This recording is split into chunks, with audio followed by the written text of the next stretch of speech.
A transmission? Out here? Yeah. What kind of a transmission? Acoustical beacon. It repeats at intervals of 12 seconds. SOS? I don't know. Human? Unknown. Hello and welcome to this special crossover episode. To learn more about the crossover, which has multiple podcasts, you can head on over to the show notes. I'm Aisha from the Every Single Sci-Fi Film Ever podcast. And I'm David from the Lorehounds podcast. Today, Aisha and I are going to be speaking about the 1979 film Alien with some fantastic guests. Alien was directed by Ridley Scott, who was at the time a relatively new director. And the film has gone on to spawn a huge franchise, which includes the very recently released Alien Romulus. There have been at least 2 crossover movies with the Predator franchise, as well as a myriad of short films, video games, books, articles, and even academic essays on the film that have all cemented its reputation as one of the science fiction films with the longest lasting legacies. All of this despite the original film receiving very lukewarm reviews during its initial release. Vincent Canby of the New York Times warned us not to race to Alien expecting the wit of Star Wars or the metaphysical pretensions of 2001: A Space Odyssey and Close Encounters of the Third Kind, and that it provided shocks of a most mundane kind. Roger Ebert described it as basically just an intergalactic haunted house thriller. And Derek Malcolm wrote in The Guardian that it would amaze, but with a story that is basically just a mixture of the creature from the Black Lagoon and the thing from outer space, and that Ridley Scott's combination of space fiction and horror story is no great shakes as a work of art. Artifice, however, it has in profusion. And with that, on to our wonderful guests. Roger Luckhurst is a professor at Birkbeck, University of London. He specialises in literature, film, and cultural history from the 19th century period to the present. He has written numerous number of articles and books, including the BFI Classic book on Alien. Welcome back to the show, Roger. How are you doing? I'm doing very well, thank you. This is a very exciting crossover. I'm really looking forward to this. We also have Jason Erbel, who is a professor of healthcare ethics at St. Louis University with special interest in biotechnology, human enhancement, and the philosophy of human nature. He has also written extensively, including a range of books that examine the philosophy of various mainstream media, such as Star Wars, Star Trek, and Battlestar Galactica. Welcome to the show, Jason. How are you doing? Good, David, Aisha, Roger. It's a pleasure to be here with all of you. Indeed. Thank you all for being here. You. Can we start off with a quote from Dan O'Bannon, who was the writer of Alien? He said, "I don't steal from anybody. I steal from everybody." Roger, can you talk a bit about the origins of this story? Yeah, Dan O'Bannon is someone who came through with people like John Carpenter. So he was very involved in John Carpenter's student film Dark Star. In fact, he had a long-term grudge against Carpenter for not getting a co-directing credit. He had grudges with everyone, though, so that's okay. And he said quite openly that Alien was about really throwing together lots of different kind of influences. The Thing is an obvious kind of reference point here. It came from outer space. He was a very kind of well-read science fiction fan, so quite a lot of the material here echoes stories by Van Vogt, who was a classic 30s hard science fiction writer, who in fact sued them quite successfully, I think, for borrowing some of his ideas from his novel Space Beagle. And there are a whole load of kind of films from the 60s and 70s, really quite pulpy ones that Dan O'Bannon was just clearly an expert in. So he kind of borrowed from, the space vampires and all these kinds of stuff that were floating around. And you can see lots and lots of influences all kind of hurled together into one mix. And so his script, which was brilliantly called Space Beast, was part of the kind of early elements of this. And then, of course, that got reworked by other people involved in the project. Yeah, and I think we can't underestimate his the effect of him participating with Jodorowsky's Dune, but also as well as the Dark Star. Coming out of Dark Star, I believe he was very motivated because of whatever reasons, but he really wanted to use those experiences to help inform this screenplay that he wrote with Shusett. Yeah, that's right. That's right. So he'd been hired by Jodorowsky to do this kind of Dune thing, which was this massive project was going to cost millions and millions and millions.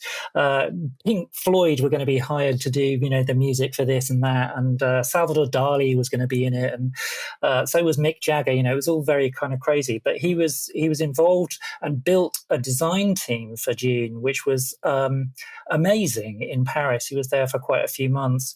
And when that collapsed, he actually brought together that design team back once his script had been picked up. But yes, he went home to America and stayed on the sofa of his friend Ron Suchet.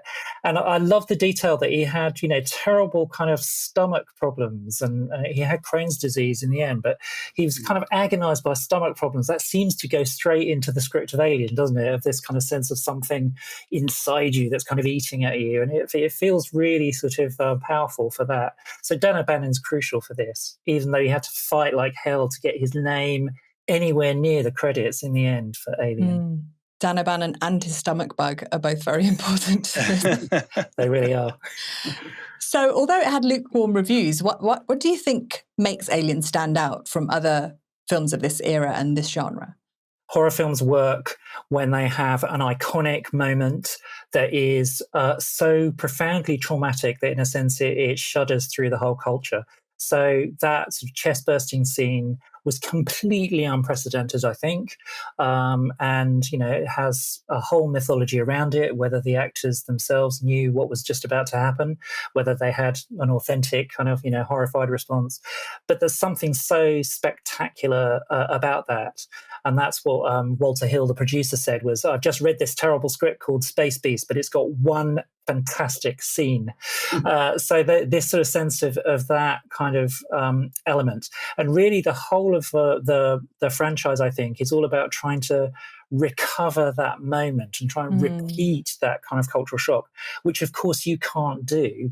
But nevertheless, it's a kind of sense of this is the thing that kind of burst through into a kind of collective unconscious almost. So that's nothing you can predict. I mean, you can't predict that Sadako with her long hair crawling out of a television is going to have such a profound effect. But nevertheless, that was also one of those cultural kind of shock moments. Which is from Ringu, right? Which is from Ringu, yeah. And again, creates a sort of franchise.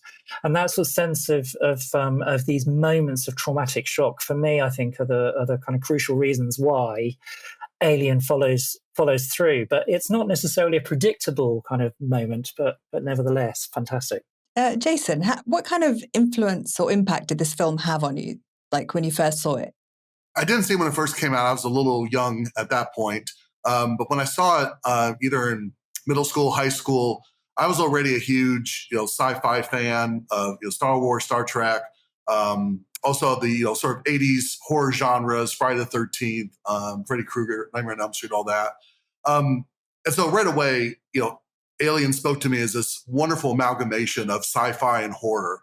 And I think in terms of sort of the breakthrough message, beyond just the visuals and so on, is this idea that, as the tagline famously says, in space, no one can hear you scream, right? With Star Trek, you had this positive vision of the future. Star Wars is this, space, Western where the heroes win in the end. And this is just completely upends all the sort of sci-fi tropes that we had inherited, especially those of us growing up in the late 70s and the 80s. So that's kind of the impact on me is like, oh, this is, completely different. I think that's a really great segue into talking about the grittiness of this film, where we had a very clean look from 2001 Space Odyssey, also in Star Wars. And yet in this film, it's sweaty, it's gritty, it's management, it's labor, it's a space tug pulling a refinery. So I think that's one of the interesting things is how we could see ourselves on the screen. I don't know, Roger, what are your thoughts around the fact that in the late 70s, we were really struggling both in the UK and the United States with labor issues. Yeah, that is so right about the grittiness of it. And I think that's what's kind of quite radical. And really, this is the vision that Dan O'Bannon had in Dark Star as well. Interesting. This is kind of astronauts who are just utterly bored in space, and they're just kind of, practicing they're firing their lasers at objects because they're bored. Don't give me any philosophical nonsense. Just give me a planet to blow up. That famous kind of line from that. And it's carried straight through into something like Alien.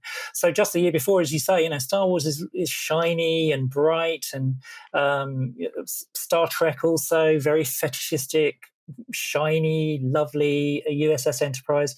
And here we have a very grimy Nostromo that you wander around these quite grubby. It's a pickup truck. Corridors. Yeah, it's a pickup truck. And it's also, the set is built out of old World War II materials that they just took from nearby dumps. That sort of sense of a real kind of griminess of it.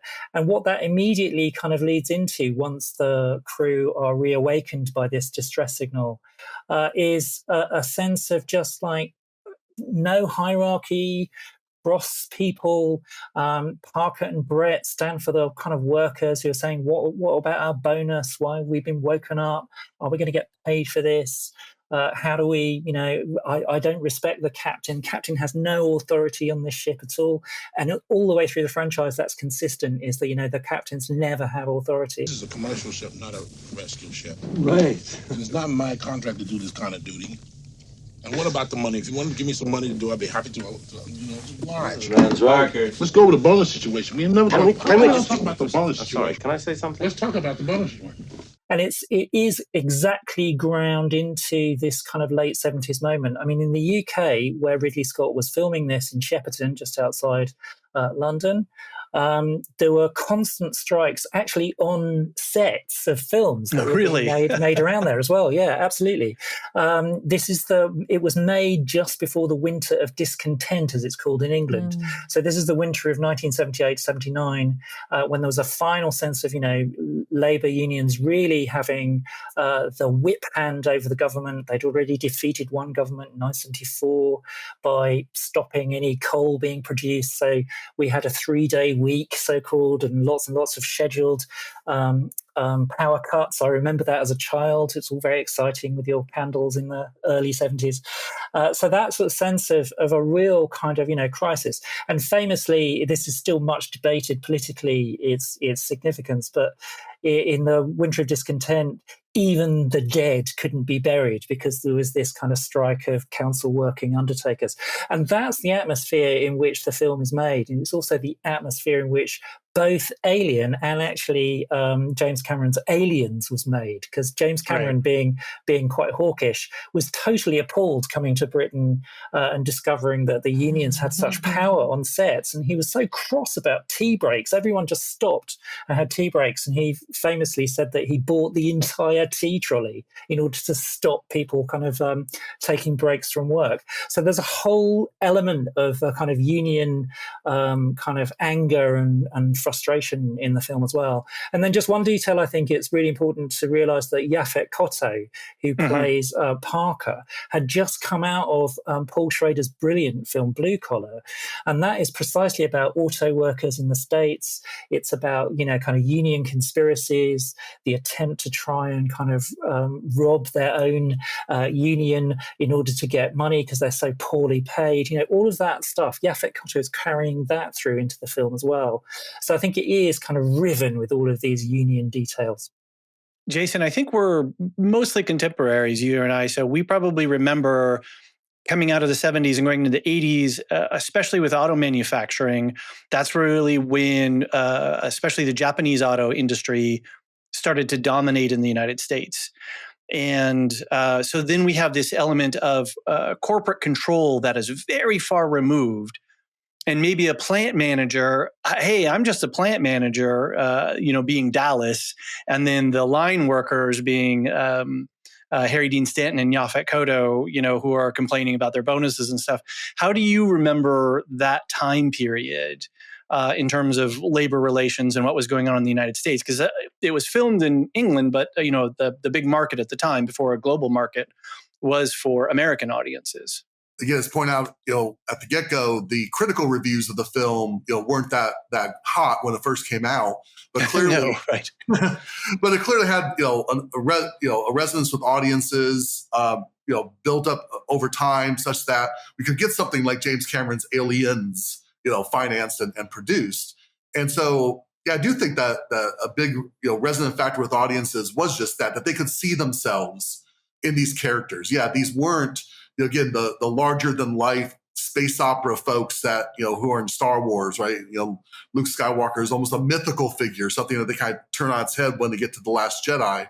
And Gene Roddenberry famously, with Star Trek, wanted all the characters represent the best of humanity, this sort of almost sanitized, can you really see yourselves, in these folks?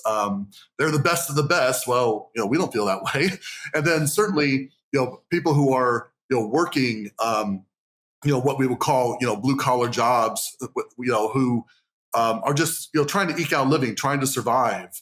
Yeah, they can identify so much more with these types of characters. And again, that notion of distance, of control, of having your fate being determined by others. When Brett and Parker are saying, "Look, we're not going to get, we need bonus pay to do this," and Ash basically reminds them of their contract they signed, which, like the rest of us, no one ever really reads, right? They probably just sign, they saw the dollar figures and sign, okay, I'm not going to do it. It's like, oh, by the way, if this happens, you got to do it, or total forfeiture of your shares. And again, that's very real. That's very grounded. That's, not at all science fictional, right? That's just real life. And yeah, I think that's one of the reasons that the film was so resonant, because American workers were experiencing that as the economy started to shift to a global, multinational economy. That really commingles with the horror element, right? Because we have this monster, but then we have who's the real monster, the corporation. But then I think that's the background for our hero or heroine to emerge. The female hero, it was apparently written as unisex, so they could have gone either way. But for myself growing up, it was like a really significant character, and to have someone as a female who isn't particularly coded female, except for those last few scenes, she could easily be male, and that makes it so different because she's not expected to act in any feminine ways. What kind of effect did that have, both on cinema or on you personally when you saw the film? Again, growing up with Star Wars, right? You have Princess Leia, but even though she's tough, but of course, she's also a princess and is dressed in sort of virginal white. And, famously, George Lucas wanted Carrie Fisher's, breasts not to be sort of standing out. And then you sort of have the hypersexualization, in Return of the Jedi. And so, Ripley, as you said, except for those sort of last, few scenes where she's, stripped down to her skivvies, pretty much, the character could be a man or woman. I like to see female characters both who sort of show strength within the context of their feminine identity, and also those for whom their feminine identity is a total non-player for who they are as a character. I think we need both represented in cinema. It's interesting also as how she's set up in the film, because we don't know that she's the protagonist. Why do you think they made that choice? That's a very brilliant device, actually, because it's misdirection. The first kind of 10 or 15 minutes of this, you actually don't know who the kind of central protagonist is going to be, and that's also part of the gender blindness of it, I think. So it maybe it's going to be Kane, but he gets killed off quite early. Sorry to ruin it. And he also, the captain isn't going to be the kind of heroic figure, and it's only slowly that someone like Sigourney Weaver, who's kind of middle management, actually, is slowly kind of emerging, and that is I do think it's a really kind of revolutionary decision, even if they're not, card-carrying feminists here who are making this film. there's a kind of sense in which, okay, so we'll make this gender blind, but then also the decisions that are made through this mean that it's overturning this sense of the damsel in distress, which is what so many kind of space opera narratives are. It's what drives something like Star Wars, as we were saying. So that's a sense of, the rescuing of the very passive kind of female figure. And here instead, you've got someone who's emerging as a very kind of androgynous, not gender coded at all. And then I think crucially, this is to go back to before Alien came out. There's a trick about the death of the Captain Dallas, which you don't actually see him die. And what you're expecting, because this is the genre convention, is that he will come back at the end and rescue the damsel in distress. It's got to be a man at the end who's going to come back and rescue. And Alien refuses to do that. It's all on Ripley's own terms, even down to, the very end, even when she is sexualized by the end. There is this sort of sense of, well, she's still carrying a harpoon. She still has the kind of sense of this kind of phallic power about her. And they just sort of, this all comes, I think, about partially accidentally, but they really run with it for the rest of the series because they realize they've discovered something. And the way that women spectators write about the film and different kinds of spectators, so lots of lesbian theorists and so on have sort of said this is an amazing moment when you have a non-gendered kind of heroine who isn't necessarily gay or straight, doesn't really matter. It's more about the fact that she's not coded in any kind of way that makes it so revolutionary. There's a scene that I believe is deleted, or maybe in one of the various iterations. I just recently watched the director's cut where Ripley encounters Dallas cocooned in the alien hive material. And now that you've just said what you said, that's really fascinating because by removing that scene, we change the entire dynamic of the film. And we're left questioning our own assumptions about what's supposed to happen, what's quote unquote, supposed to happen versus what really does. Yeah, definitely. I mean, I think there are two scenes that are cut with Dallas, and one of them is a sex scene with Dallas and Ripley, which is fantastically, fantastically important to cut out. Yes. And Ridley Scott said it was one of his favorite scenes, but actually he understood that you had to cut that out because that does completely undermine her kind of her iconic power actually, and she does become a kind of a bit part in somebody else's story. So there's that, and then there's also, as you say, this kind of scene where Dallas is finally found, and we understand something about him being turned into this kind of egg shape. So we understand a little bit more about the life cycle of the alien. And then that also clipped out, he makes sometimes the decision to put it back into director's cuts, sometimes takes it out again, the way that he does with the endless versions of films that he puts out. But I think it's quite a good kind of, again, another edit, another occlusion, which leaves the kind of potential cliffhanger of the end. It's really fascinating to me because, as I said, I saw these in my mid-teens, I would say. I say these when I mean Terminator 2 and Alien because of the female kind of heroes in both of them. And I'd never even considered that Dallas would come back and save her. So when I read that, I was like, oh yeah, because I'm watching all these films currently from, 1920s, 1930s, 1940s, and the women are utterly, utterly useless in all of them. But there's always a man there to come and save them. So when I read that, I was like, that's really turning things around on its head. It's also this sense of an Agatha Christie plot because, as they get killed off one by one, the whole trick of Agatha Christie is that actually one of them hasn't been killed and you're supposed to be able to kind of detect which one it is. So I think he's playing with the kind of Agatha Christie expectations of the slow kind of kill off. But again, we've lost that sort of sense of its novelty, I think, because it's now so part of our DNA. Let's talk a little bit about the Xenomorph and the monster, which has become such an iconic piece of iconic. Can I say the word iconography in our world, and about Giger and his art. And Jason, I'm sure, like you, just even the texture or the color of an alien appearing in anything. I remember in one of the Predator movies, there was an alien skull on the back of a ship, and we all were like, oh my, it's such an embedded piece.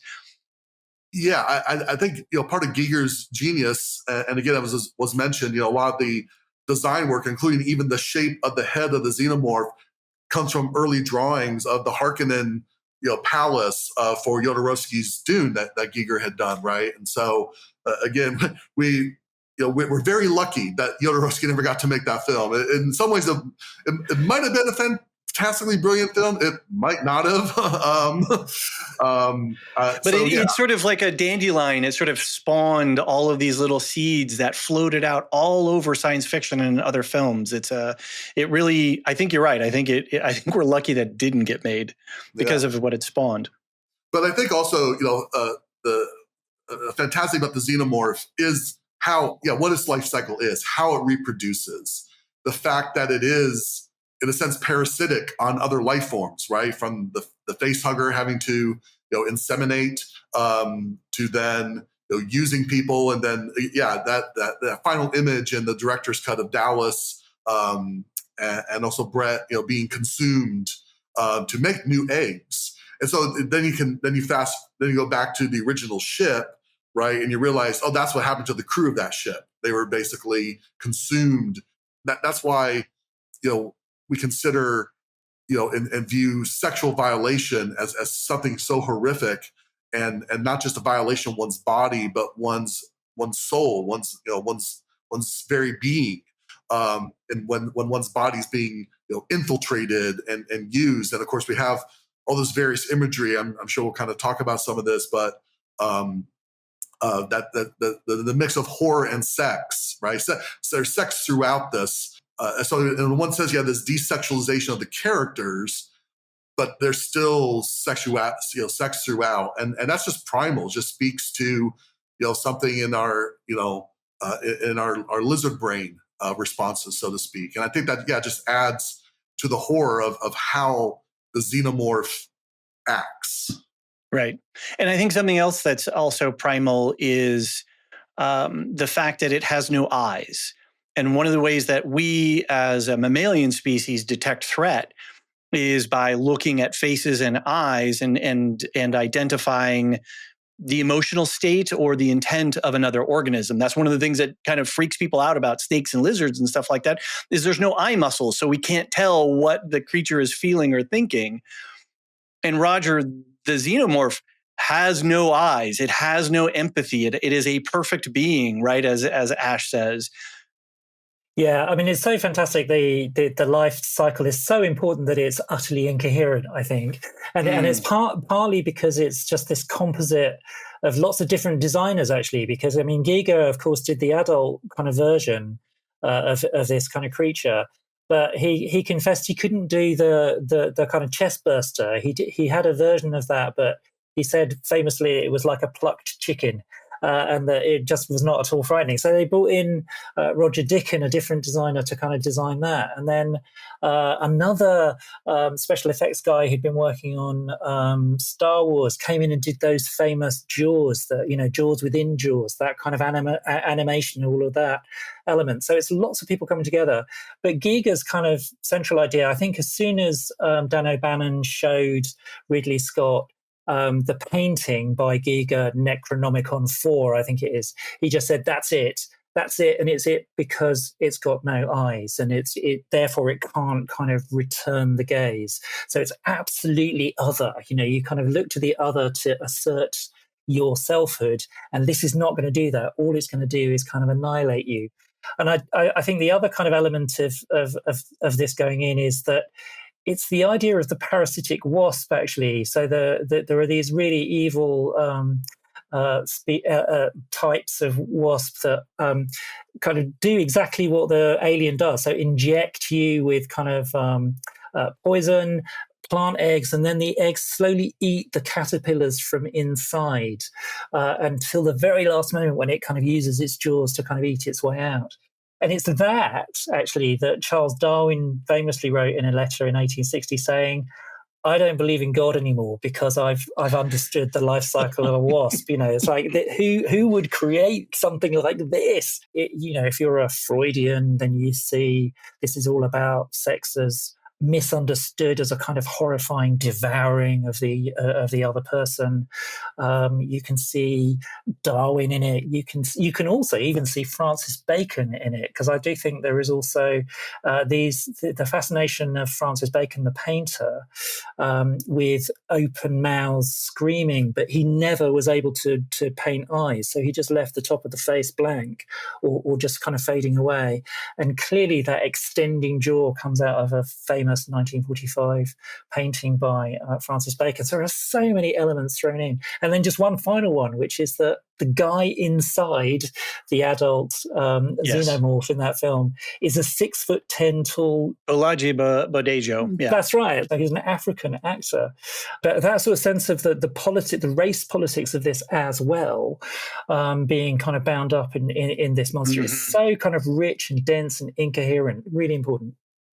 Jason, I think one of the things that was really fascinating for me to, watching this film and watching it multiple times was, as a director, Ridley Scott's just brilliant technique of constantly confusing the visual space with the physiology of the monster and the mechanics and the mechanical nature of the ship that we were in. So even in the last scene where Ridley's not Ridley, Sigourney Weaver, when Ripley is hiding in the spacesuit locker, which is directly out of the 1950s movie It, Terror from Outer Space, which is a real source material for Bannon. But she's in there. There are tubes and pipes and things like that are so reminiscent of the alien physiology. I don't know that another director of science fiction at that time had really. I mean, we'd had consistent visual language across things, but that was just a brilliant stroke that Ridley Scott did, was to match the physical environment with the physiology of the alien. It's showing that, the monster in some sense is also us, or more specifically, our technology. I think of a couple of philosophers have, come to mind as we've been talking here. So first of all, talking about, again, the lack of eyes with the xenomorph, right?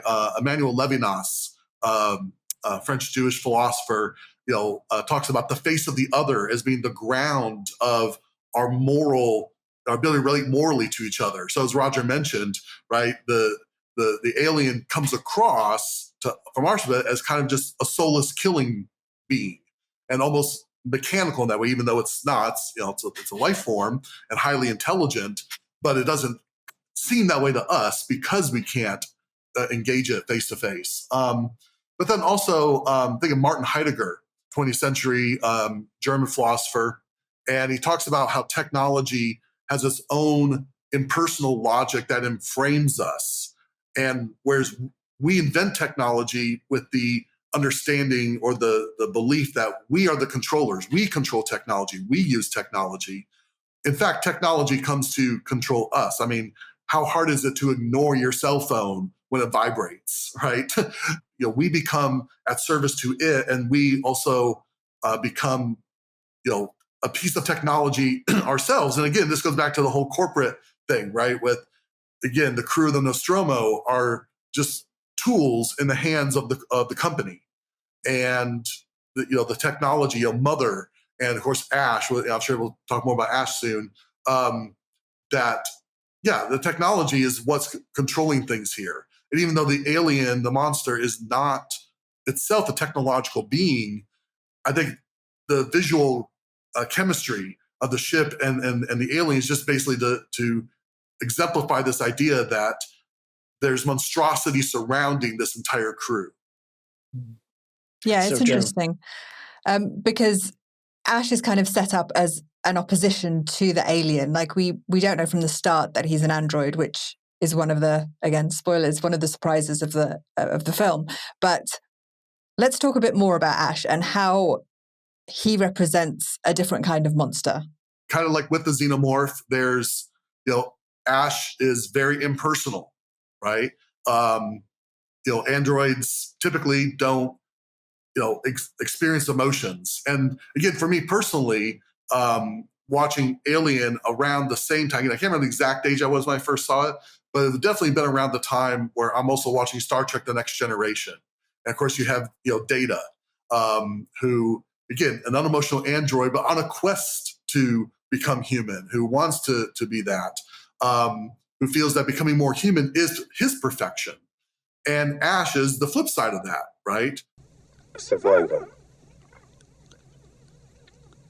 Unclouded by conscience, remorse, or delusions of morality.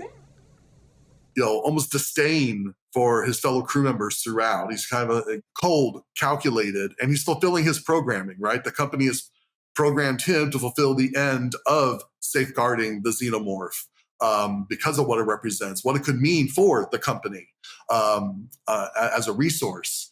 Going back to Heidegger, the crew has now become the tool of the technology that humans had invented.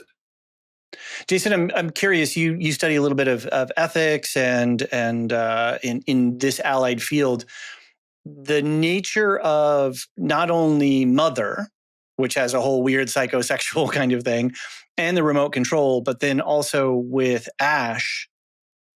This is AI in the workplace, and something that is sending cultural shockwaves across the globe right now is these large language models that we have. I don't think we're close to artificial general intelligence at this point, but LLMs are certainly here and present, and they're suddenly popping up in our apps everywhere and everything. Can you talk a little bit about the ethics of AI in a workplace environment, and then what's that like? Because and this may or may not have been in the director's cut, I can't remember, but there's a scene where Ripley confronts Dallas and says, "Do you know Ash?" And he says, "Well, the company swapped him out 2 days before we flew out." So the company knew and had already set this all up. One of the biggest fears with AI is that it is going to lead to job loss, right? And so going back to the original point of, when this film came out and concerns about labor relations and so on, the whole notion that people can become replaced. When ChatGPT 4 came on the scene, that kind of made everyone very conscious about the presence of AI. But AI was already very much operative, especially in social media algorithms and so on. And it was just more subtle. It was kind of hidden. And so kind of in the same way that Ash, they didn't know he was an android. But one thing that's interesting, with respect to the film, again, every time you rewatch a film, new things jump out at you. One of the things that jumped out at me while I was rewatching Alien the other night was the fact that although they're surprised that Ash is an android, they're not surprised about the existence of androids. So it's not a shock, like, oh my God, what is this thing? It's just that, we didn't know Ash was an android. In terms of the ethics of AI, in terms of Ash, there's an expression you often hear in the context of AI ethics and AI programming: garbage in, garbage out, right? AIs reflect us. I remember some years back, Twitter experimented with an AI Twitter avatar. I'm blanking on what the name was. It was cast as feminine, and it was shut down in less than a day because she became basically super racist, a neo-Nazi, because she's just reflecting back what the Twitter, what is in Twitter, right? I think the interesting thing about reflecting on AI is how much AI reflects us. And if we don't like what AI is doing, we need to turn the gaze back onto ourselves. Can I talk a bit about the scene, which is really disturbing? I mean, there's all kinds of disturbing things in Alien. And we've kind of skimmed over a lot of the kind of sexual stuff. But the scene where Ash tries to orally rape Ripley with a magazine. Now, if he's an android and he's controlled by the company, Roger, what's that all about? For a lot of the time for the film, before he's an android, he looks like a kind of just one of those really, dutiful, I do everything that the managers say, I know all of the rules off by heart, I'm going to kind of, just be completely conformist, until he starts breaking the rules himself. And then you start sort of kind of suspecting what's going on. And I think the identification of Ash in that act of, as you say, kind of oral rape with what the facehugger does is a kind of sense of shifting where he's located in terms of this spectrum of beings that we've got between biological, human, and mechanical mother at the other end. So he's kind of, that's a really key moment where he shifts place, and actually he is on the side of the alien. And I read something in the wonderful book that you wrote about the decapitated head and the kind of history of heads speaking the truth. Can you tell us a little bit about that? Yeah, absolutely. I mean, I do love this moment. Not only did they say, "Oh, he's an android," we can also say, "Oh, we can plug his head back in and ask him some questions," as if that's going to work. So the idea of the kind of severed head, or the mechanical device of a head that speaks the truth, goes back to kind of Greek myth, and there are lots of kind of myths around certain scientists, men of science, alchemists who worked endlessly on their, like Roger Bacon in the Elizabethan period. These are kind of automata that nevertheless can speak the truth. So this idea of Ash's head being plugged in, again, he's called Ash as well, which is this kind of mythological resonant name that takes us back to it. It's the ash tree that holds up the world in Nordic belief systems. So this sort of idea of him being kind of connected back into a whole sort of resonant set of mythic tropes, it's such a kind of rich text that Ridley Scott puts together for us to kind of investigate. So yeah, the idea of the severed head is something that is very iconic in literature and culture.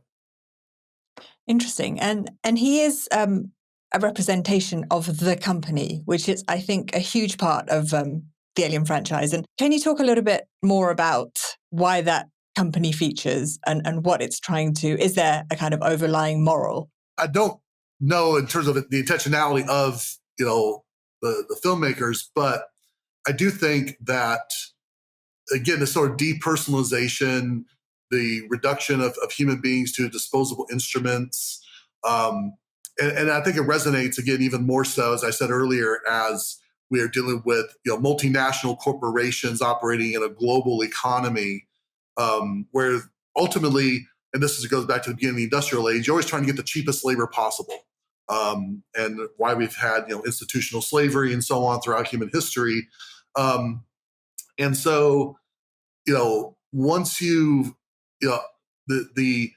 once Henry Ford, right, creates the assembly line, right, and you've gone from artisans producing things and again, as John Locke famously put it, mixing their being with their hands into the earth, and that's how you make something properly your own. Now everything's owned by another, and you're just fulfilling one part, usually doing a very monotonous, again, boring thing. Going back to Dark Star, right? You just bored people out in space, doing the same thing over and over. Even Star Trek, there's a great skit from in Living Color in the 90s, spoofing Star Trek, about how Uhura's just pushing buttons all day, and Sulu's just, I'm tired of just, driving the ship around. I never get to go down to the planets, and you get all the women, Captain, and all this, right? So, again, this whole idea that, how do we make, because again, in Alien, they're not exploring space. They're not going off to the final frontier. Space is just their backyard, right? There's no fascination with going to this alien planet, right? And of course, can I just emphasize that point really quick, Jerry? Sorry to jump in, but when they discover the ship and they discover the engineer, and when they're dealing with the face hugger and then the creature, they are never blown away by it. They're like, oh, isn't this interesting? Oh, isn't that weird? Ash even says, well, geez, Ripley, we've never seen this thing before, but he says it so mundanely. So I just wanted to emphasize the point that they are expecting to discover stuff in this world, even though they necessarily haven't. And it's interesting because you mentioned Kane, and Kane's the only one who seems to have that kind of old school heroic thing. Like, he wants to go, he wants to be the first to go and explore. He wants to find out, curiosity killed it didn't kill the cat, but it definitely killed the Kane. The people are supposed to be bland and tools and again, just worker bees basically. And so it's kind of befits that they're sort of not reacting in a way we would react if we were exploring this. But I think that is part of the messaging of the film, intended or not. At least is how I'm receiving it. Yeah. Yeah, and then I just add that in terms of the 1979 film, I mean, they're on a ship called Nostromo, and that is, a reference to Joseph Conrad, a novel about mining in Latin America and this kind of colonial exploitation. But it also, Ridley Scott was interested at this time in doing an adaptation of The Heart of Darkness. It's just that Apocalypse Now beat him to it, so he couldn't do that. But the company is the name that you get in the Belgian Congo in Heart of Darkness. And the company murdered 4 to 7 million people whilst expropriating, rubber and so on from the slave plantations that were set up in the Belgian Congo. So you feel that there's kind of resonances here with a company that is absolutely, literally a slave driver, and it does not care about the kind of life of its expendable, as they're called, staff. And so there's something, really dark behind the first film.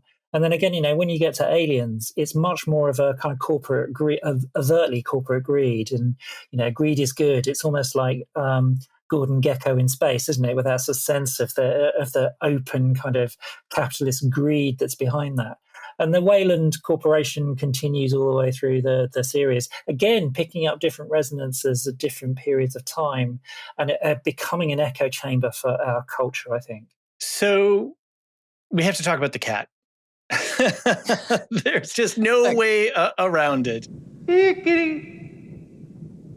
Here, kitty, kitty. That kitty crap. Jones!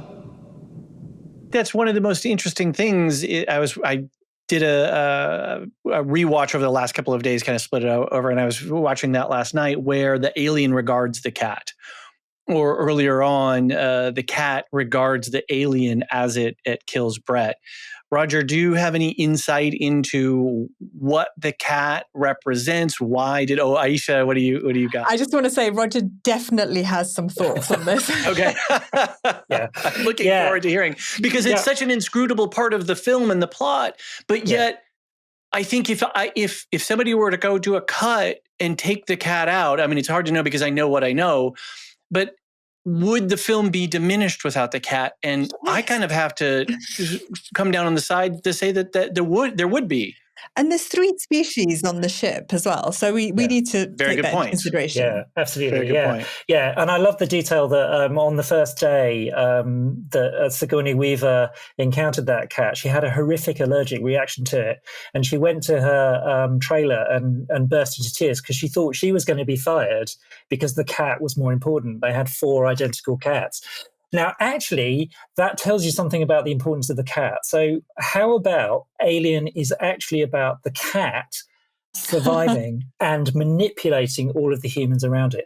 That cat kills Brett very, very clearly. It leads him into a place where he's going to get done by the alien. And then also puts Sigourney Weaver's character Ripley at completely ridiculous risk for most of the last half hour in order to rescue this damn cat. Who survives at the end? Well, it's Ripley, but also the cat. And the cat is the one who makes the sensible decision at the beginning of Aliens. I'm not going back there. All you humans can, if you like, but I'm staying here. And that sort of sense of the cat being really crucial. I mean, I've got all of this from the absolutely wonderful kind of writer and critic, Anne Bilson, who has this thing about cats in film. And she wrote a brilliant point of view kind of version of Alien from the point of view of the cat. So My Day by Jones. But also, I think, for me, the relationship between humans and cats is symbiotic, and it's a cross-species kind of symbiosis. Whereas the alien is this utter kind of, Darwinian struggle other that you must exterminate and so on. So there are models of how you might humans might relate to other kind of species in here. The people who make Alien franchise don't like dogs because the dog is the one that releases the alien in Alien 3. There's the dogs that carry the aliens, never the cats. So they're cat people. So that sort of sense of investigating, again, it's another part of the spectrum of being that's on Nostromo. It's really interesting, all the way from humans, cats, AI, all the way up to this absolute other kind of monster. And Jason, if we take the cat as a backdrop to help examine our humanity, I don't think in science fiction anything like that has been done necessarily either, to really have something that in that way that offsets our humanity. I don't know. I'm racking my brain right now to think of, do we have that kind of relationship with another species that helps to offset who we are in the face of this threat? I can't either. I mean, I'm just trying to think of the other example where even have domesticated animals, and the only one I can come up with is Jonathan Archer's Beagle in Star Trek Enterprise. Right. Which I mean, Data had Spot, so. Oh, that's right. Data had Spot. That's true, right? But that's well down the line. So yeah, I think I get the feeling Anne Bilson will probably have a whole list of cats for you, because I checked her out and she will know the full list of cats. I'll try and add those in the show notes. But yeah, it is an interesting choice. But then going back to Joseph Conrad really quick, and with the Nostromo and the Sulaco and the Narcissus, like all of those names of ships all pulled from Conrad. I suppose that would have been a very common thing to have a ship's cat. Before we leave the cat and move on to kind of rounding things off, there's a very famous meme that I just wanted to read out, which is apparently a review that someone left for Alien, which is Alien is a movie where nobody listens to the smart woman, and then they all die except for the smart woman and her cat. 4 stars. I'm sure you've seen this about. I'll add it in I'll add it on Instagram.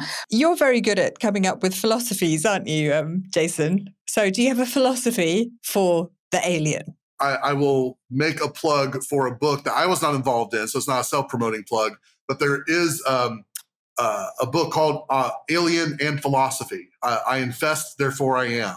And a collection of essays exploring various philosophical themes throughout the Alien franchise. For me personally, just thinking about the first film, I do think it's sort of a cautionary tale of humans just sort of blindly trying to, manipulate our environment. Again,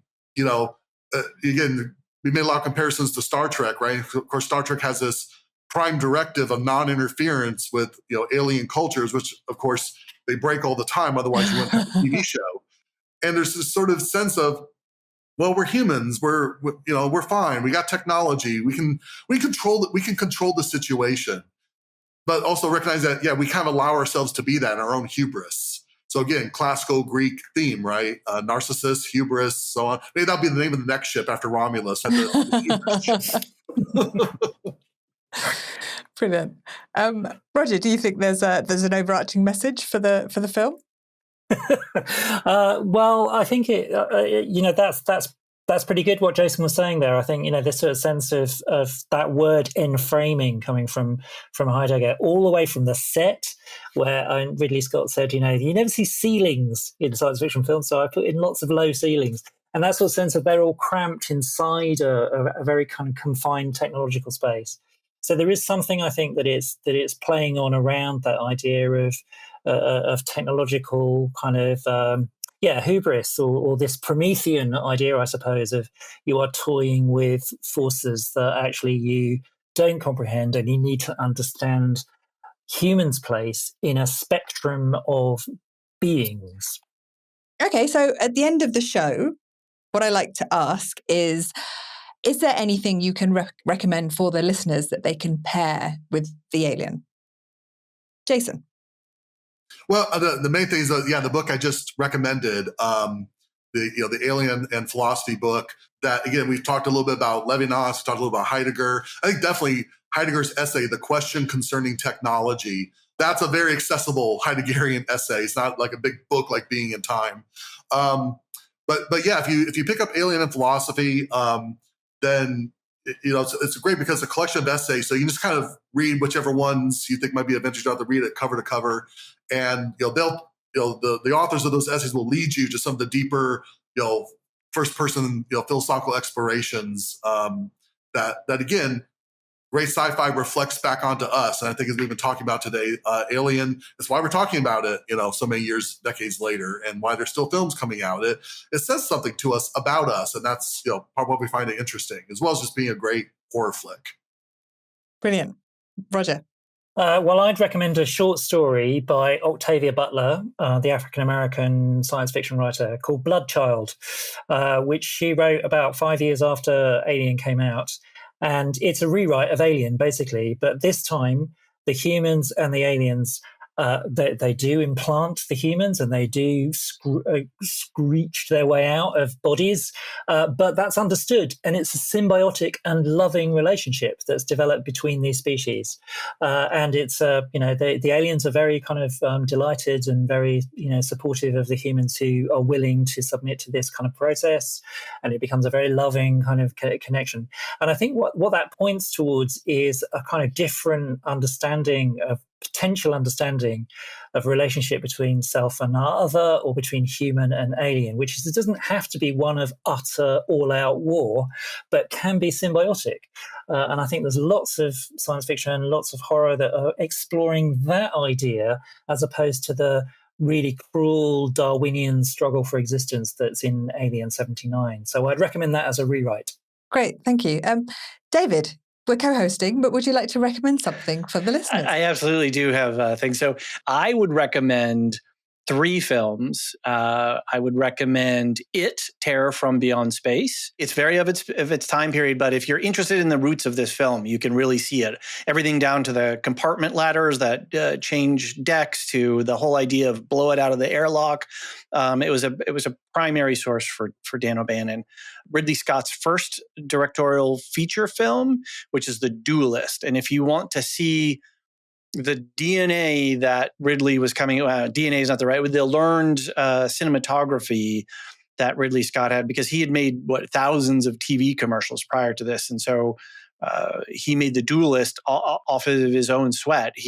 Nobody was knocking on his door. So he's like, I'm going to make a movie. So he makes The Duelist.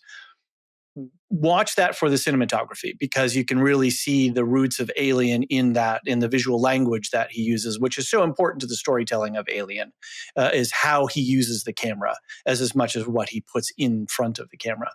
And then for the third thing, I would definitely recommend Dark Star, which is an absolute crazy 70s hoot of a film. It has a very different sensibility. So I would say not be careful when you watch it. Just go in knowing what you're watching. You're not watching something that is a modern sensibility, but something very much a student film shot by Carpenter, written and acted in by O'Bannon. And it is a very funny film if you can see the humor in it. But it really does, as Roger was saying earlier, that these are, what do human beings do when they're bored in space? So, and I have one more recommendation that, again, something we've referenced, but just in case people aren't aware, the documentary about Jodorowsky's Dune. Yeah, that's a great film. That's a really great film. Brilliant. Okay, thank you so much for coming on, guys. Thank you for having us. That's been great. Yeah. That's it for this episode. Next episode, I will be speaking to 2 wonderful guests about a lost pioneer of 19th century science fiction literature, Robert Duncan Milne. We will find out why his work slipped through the cracks of history and San Francisco. And David, what are you and the Lawhounds up to? Well, we're going to be doing a review of the new Alien Romulus movie about a week after it releases, so look for that coverage, as well as our coverage of the 45th anniversary of the film Alien, which is sort of a companion to this podcast. Otherwise, we're just rolling off our weekly coverage of The Acolyte and of House of the Dragon Season 2. But we're about to start up coverage of Season 2 of The Rings of Power. And then later in the fall, we're going to be covering Agatha All Along, as well as Dune Prophecy. You can visit us on our website, thelorehounds.com, and you can join us on our Discord server. We've got a great community of human beings where you can talk and hang out and nerd out about all the shows and the movies and books that you love. We've got a great mod team. It's a really supportive and fun community. Aisha, you're there as well, so I'd invite you to check us out there. Absolutely. And you can find out more about me and the podcast at everyscififilm.com. And please do remember to like, subscribe, and share. And if you have time, a rating or a review really helps out both me and David. Thank you.